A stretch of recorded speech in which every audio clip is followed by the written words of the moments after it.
ನೀನು ಹೇಳಿದ್ಮೇಲೆ ಅದಕ್ಕೊಂದು ಕ್ಲಾರಿಫಿಕೇಶನ್ ಕೊಡಬೇಕಪ್ಪ. ರಾಜ್ಯದ ಅಧ್ಯಕ್ಷರು, ರಾಷ್ಟ್ರೀಯ ಅಧ್ಯಕ್ಷರು ಏನು ನಿಲ್ಲಿ ಅಂತ ಹೇಳ್ತಾರೆ, ಅಲ್ಲಿ ನಿಂತ್ಕೊತೀನಿ. ಟಿಕೆಟ್ ಕೊಡೋದು ಅವ್ರ ತಾನೇ. ಶಶಿ ಏನಾದ್ರು ಟಿಕೆಟ್ ಕೊಡೋದ್ರೆ ಇಂಥ ಕಡೆ ಆಯ್ತದೆ ಅಂತೀನಿ. ರಾಜ್ಯದ ಅಧ್ಯಕ್ಷರು, ಅಲ್ಲಿಯ ಮುಖಂಡರು, ನಮ್ಮ ಪಕ್ಷ ಟಿಕೆಟ್ ಕೊಡೋದು ರಾಷ್ಟ್ರೀಯ ಅಧ್ಯಕ್ಷರು, ರಾಜ್ಯದ ಅಧ್ಯಕ್ಷರು. ಅವ್ರು ಎಲ್ಲಿ ನಿಂತ್ಕೊ ಅಂತಾರೆ ನಿಂತ್ಕೊತೀನಪ್ಪ ಅಂತ ಹೇಳಿದ್ರು. ಹಸಿಕೆರೆ ಬಂದಿದ್ರು, ಅದಕ್ಕೆ ರಾಷ್ಟ್ರೀಯ ಅಧ್ಯಕ್ಷರು ಮತ್ತು ರಾಜ್ಯದ ಅಧ್ಯಕ್ಷರು ಬಂದಾಗ ಕೇಳ್ತಾರೆ. ಹೈಕಮಾಂಡ್ ಅಂತ ಹೇಳಿಲ್ಲ, ನಾನು ಹೈಕಮಾಂಡ್ ಅಂತ ನನ್ನ ಜೀವನದಲ್ಲಿ ಎಲ್ಲೂ ಹೇಳಿಲ್ಲ. ನಮ್ಮ ಕಾರ್ಯಕರ್ತರು ಹೈಕಮಾಂಡ್.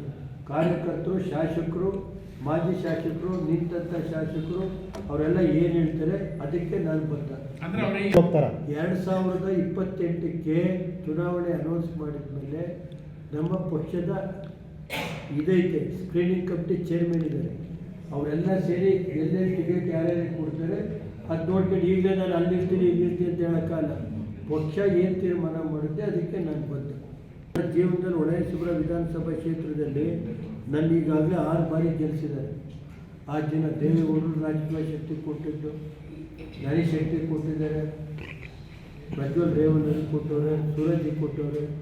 ಎಲ್ಲ ನಮ್ಮ ಕುಟುಂಬಕ್ಕೆ, ನಮ್ಮ ಪಕ್ಷಕ್ಕೆ, ಸ್ವರೂಪ್ ಪ್ರಕಾಶ್ ಅವರಿಗೆ, ನಮ್ಮ ಜಿಲ್ಲೆಯ ಬಾಲಕೃಷ್ಣಣ್ಣ, ಎ ಮಂಜುವರೆಗಿರ್ಬೋದು, ಹಿಂದಿನ ಎಲ್ಲ ರಾಮಸ್ವಾಮಿ ಎಲ್ಲರಿಗೂ ಕೊಟ್ಟವ್ರೆ. ಆದ್ದರಿಂದ ನಾನು ಈ ಜಿಲ್ಲೆಯ ನಂದಿಷ್ಟೇ ಈ ಜಿಲ್ಲೆಯ ಏನೇನು ಕೆಲಸಗಳನ್ನ ಹಿಂದಿನ ಸರ್ಕಾರಗಳು ತಡೆ ಹಿಡಿದಿದ್ದಾರೆ ಅದನ್ನು ಮುಂದುವರಿಸೋವರಿಗೆ ಈ ರಾಜಕಾರಣದಲ್ಲಿ ಇರ್ತೀನಿ. ನನ್ನ ಜಿಲ್ಲೆ ರಾಜ್ಯದಲ್ಲಿ ಒಂದೇ ಸ್ಥಾನಕ್ಕೆ ತಗೊಂಡೋಗ್ಬೇಕು ಅನ್ನೋದು ಗುರಿ ಇದೆ. ಅದನ್ನು ದೇವೇಗೌಡರ ಆಶೀರ್ವಾದ, ಜಿಲ್ಲೆ ಜನತೆ ಆಶೀರ್ವಾದ, ರಾಜ್ಯ ಜನತೆ ಆಶೀರ್ವಾದದ ಮೇಲೆ ಆ ಕೆಲಸ ಮಾಡೋವರಿಗೆ ರಾಜಕೀಯ ಹೋರಾಟ ಮಾಡ್ತೀನಿ.